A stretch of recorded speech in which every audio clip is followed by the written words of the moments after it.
السلام عليكم ورحمة الله وبركاته. إن شاء الله هتطلع من الفيديو ده عارف يعني إيه بكالوريا، وعارف يعني إيه مسارات، وهتقدر إن أنت تفهم أي مسار منهم، وإن شاء الله تختار واحد يبقى مناسب ليك جدا، وتقدر إن أنت تفهم المواد بتاعته. وده في الأول والآخر قرارك أنت، بس أنا هوضح لك يعني إيه المسارات بتاع البكالوريا، وإزاي نظام البكالوريا هيمشي في سنة تانية وفي سنة تالتة. وفي كمان حاجة اسمها دمج المسارات. ان شاء الله لو ما لحقناش ان احنا نشرحه في الفيديو ده فهنشرحه في الفيديو الجاي. فاشترك بقى وفعل الجرس عشان اول ما الفيديو الجاي ينزل انت اول واحد تشوفه. اولا نظام البكالوريا ده هو نظام جديد. ما كانش يعني مش جديد، هو كان زمان كان موجود نظام البكالوريا، لكن مش بنفس الشكل دلوقتي وكمان مش بنفس المسارات. الكلام ده من زمان، من حوالي 20 سنة ولا حاجة. فهم ضافوه جديد وبدأوا إن هم يحسنوا عليه جدا عشان يبقى مواكب للتطور اللي حصل في العالم كله. الدوامة القديمة اللي هي الثانوية العامة، يعني هي مش قديمة ولا حاجة، هي لسه موجودة برضو. كان بيبقى فيها ضغط مستمر وضغط كبير جدا لمدة اللي هي سنة تالتة. فيها مواد كتير، حوالي 7 أو 8 مواد. والامتحان بتمتحن مرة واحدة بيحدد مستقبلك. خليك مثلا انت عيان في الامتحان ده، ظروف خارجة عن إرادتك، فانت مفيش أي فرصة تاني في الحياة ان انت تعوض الامتحان ده، مش موجودة الفرصة دي. لكن النظام الجديد اللي هو البكالوريا دراسة موزعة مواكبة للتطور زي ما قلنا. المسار بيبقى في سنة تانية وفي سنة تالتة وفي سنة تانية أكتر. وإن شاء الله أي حاجة أقولها أنا هوضحها في الفيديو ده. التركيز ده يبقى اللي هو 7 مواد بس، يعني النظام القديم كنت بتدرس 7 مواد في سنة، هنا 7 مواد في سنتين. يعني شوف دبل الوقت حرفيا. وهنا التقييم، انت يبقى عندك 4 مواد في تانية و3 مواد في تالتة. طب دول 7 مواد ازاي 600 درجة؟ في الدين، مادة الدين تبقى مادة أساسية لكن ما بتضافش للمجموع، بس النجاح منها 70%. لكن هي ما بتضافش، يعني هما 600 درجة بس. على 6 مواد أساسيين ومختصين في المجال اللي أنت هتختاره. سنة تانية هيبقى عندك 3 مواد مشتركة هنوضحهم دلوقتي، ومادة واحدة تبع التخصص اللي أنت هتختاره أو المسار اللي أنت هتختاره، كده 4 مواد. سنة تالتة 3 مواد تخصص، هما بالفعل مادتين بس لكن زيادة الدين معاهم. 7 مواد 600 درجة، عشان إيه؟ مادة التربية الدينية ما بتضافش. التربية الدينية زي ما قلنا هتبقى موجودة في سنة تالتة كمادة أساسية، لكن هي مش بتضاف والنجاح منها 70%.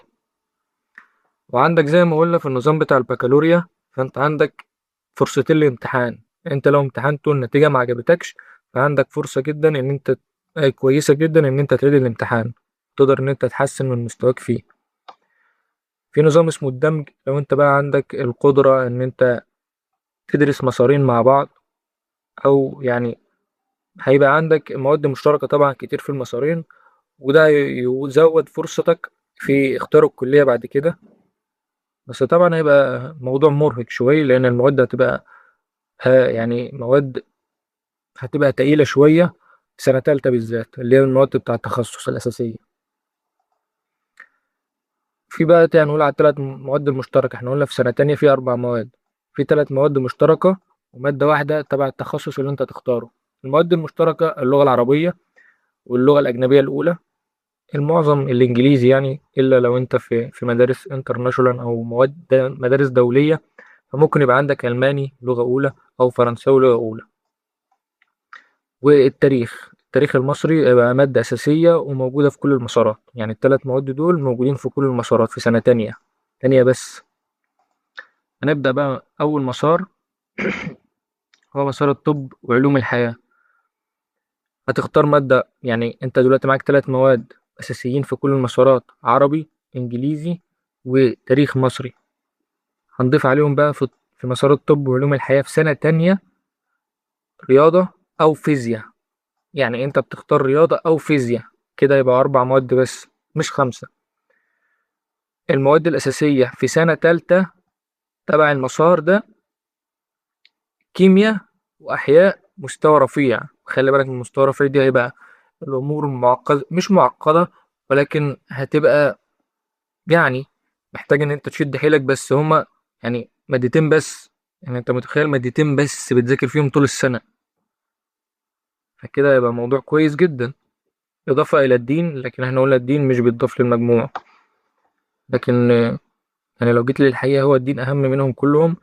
لكن ده بقى النظام المصري يعني، البكالوريا يعني، هو نظام كويس، يعني النجاح فيه من 70%. وكفاية عليك الكيمياء والفيزياء بصراحة في مسار الطب وعلوم الحياة. المسار ده للي بيحب دراسات الكائنات الحية والتفاعلات الكيميائية والطب والتمريض وعلوم والحاجات دي. هو أوسع مسار من حيث الفرص بتاع الكليات بعد كده، وبيديك كل الكليات الطبية وكل الكليات العلمية.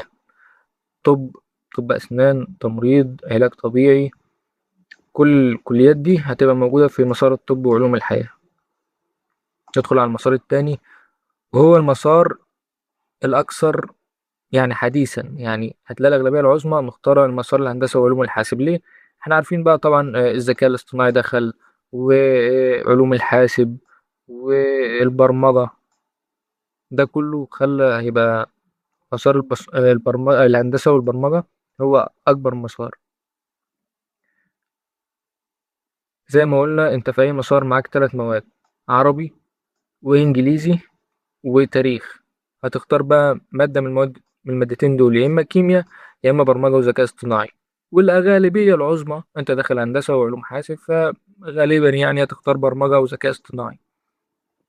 طب في سنة تالتة هيبقى عندك دين زائد فيزياء مستوى رفيع ورياضيات مستوى رفيع.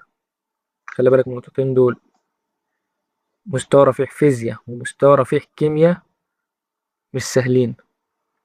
طب انت بقى تدخل المسار ده ليه؟ بتحب البرمجة، بتحب النظم، بتحب الذكاء الاصطناعي، بتحب الرياضة وبتحب الفيزياء. لازم تبقى بتحب الرياضة وبتحب الفيزياء. طب بقى الكليات اللي انت تدخلها بعد المسار ده: كلية الهندسة، الحاسبات، الذكاء الاصطناعي، ده كله، والتفرعات بتاعتهم نظم معلومات ومدني. كل ده هيبقى من مسار الهندسة وعلوم الحاسب. ندخل على المسار اللي بعديه، مسار الأعمال. هيبقى معاك 3 مواد أساسيين وتختار مادة: إدارة أعمال أو محاسبة. المسار ده أخف مسار. يعني هنا لو تبص هتلاقي اقتصاد في سنة تالتة، اقتصاد مستوى متقدم، ورياضيات عادية مستوى عادي. فأنت تقريبا ده أسهل مسار فيهم يعني. المسار ده اللي بيحب التجارة والأعمال والمشاريع، فده كويس جدا للناس اللي هي كان عاوزة تدخل تجارة أو عندها بيزنس معين أو ريادة أعمال وشغوفة بالمجالات دي، فتختار مسار الأعمال. رابع مسار معانا والأخير مسار الآداب والفنون. وده فيه ميزة أقولك عليها دلوقتي: بجانب العربي والإنجليزي والتاريخ هتختار علم نفس أو لغة أجنبية تانية. طيب في سنة تالتة معاك الدين ويا إما وجغرافيا مستوى رفيع، واقتصاد مستوى عادي، أو إحصاء. يعني هنا هديلك مادتين تختار منهم في سنة تالتة: يا إما اقتصاد أو إحصاء. طب لمين المسار ده؟ المواد الأدبية، التاريخ، الجغرافيا، اللغات، حقوق الإنسان، الحاجات اللي هي تبع القانون والفن والآداب والحاجات دي تبقى مناسبة ليه جدا. طب إيه بقى الكليات؟ أهمهم كليات الألسن. كليات الألسن دي مش هتبقى متاحة في ال3 مسارات التانيين. والآداب وأقسام اللغات، يعني الكليات دي مش متاحة خالص في المسارات التانيين، ودي ميزة فيه بصراحة. وإن هو عطيك اقتصاد مستوى عادي، عكس مثلا مسار الأعمال اقتصاد مستوى متقدم. فده يبقى أفضلية شوية لمسار الآداب والفنون. طبعا الاتنين دول ميالين قوي أو ميالين شوية للمسارات الخفيفة أو المسارات الأدبية. وطبعا مسار الطب وعلوم الحياة كيمياء مستوى رفيع وأحياء مستوى رفيع، دول مش سهلين، خلي بالك. وكذلك مسار الهندسة وعلوم الحاسب، فيزياء مستوى رفيع ورياضة مستوى رفيع. لو جيت هنا هتلاقي أعطيك بس مستوى متقدم واحد، وهنا برضو جغرافيا مستوى رفيع واحد، التاني عادي. فدي برضو ميزة كده المسارات. ودي برضو تقدر تستعين بيها وتاخدها سكرين، تبقى عندك كويسة جدا وملخصة اللي احنا قلناه كله. وهنا طبعا الكليات اللي انت تقدر تدخلها من كل مسار، وهنا المستوى الرفيع.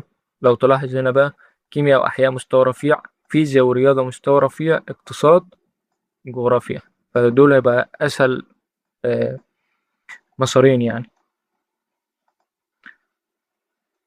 هنقول بقى المسارات المزدوجة دي عشان ما اطولش عليك في الفيديو الجاي ان شاء الله. ان انت تقدر تدمج مسارين مع بعض، وتجمع بقى بين الكليات اللي في المسار ده والمسار ده. طبعا هيبقى مرهق شوية، لكن في نفس الوقت لو انت دحيح هيبقى مجزي ليك جدا. ان انت تقدر تدمج مثلا بين الكليات الأدبية والكليات الطبية والهندسية، ده هيبقى كويس جدا ويفتح لك أبواب لكليات مختلفة في نفس الوقت.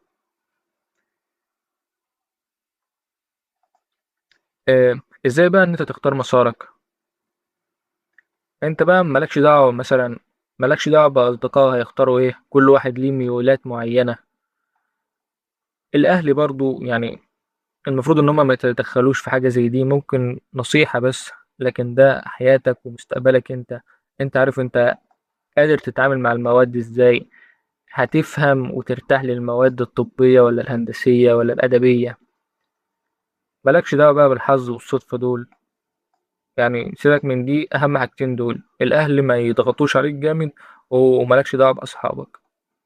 ازاي بقى تختار؟ ان انت امكانياتك الفعلية، ان انت بتحب مواد كذا فهتروح لو هتفضل تحبها على فكرة حتى لو هي مستوى رفيع. أم، هل انت بقى بتحب الابداع، الاعمال، الهندسة، الطب؟ ميولك هو اللي يقدر يحدد المسار اللي انت هتكمل فيه. وفي نفس الوقت خلي عندك ذكاء، يعني انت اما تيجي تختار مسارات زي ما قلت لك غالبا مسار الهندسة والبرمجة او علوم الحاسب هيبقى اكتر مسار، عشان هو مرتبط بسوق العمل دلوقتي والترندات والذكاء الاصطناعي والحاجات دي. وان شاء الله تقدر ان انت تختار، وربنا يوفقك في اختيار المسار الصح ان شاء الله. يا رب اكون وصلت المسارات كلها بشكل كويس، والسلام عليكم ورحمة الله وبركاته.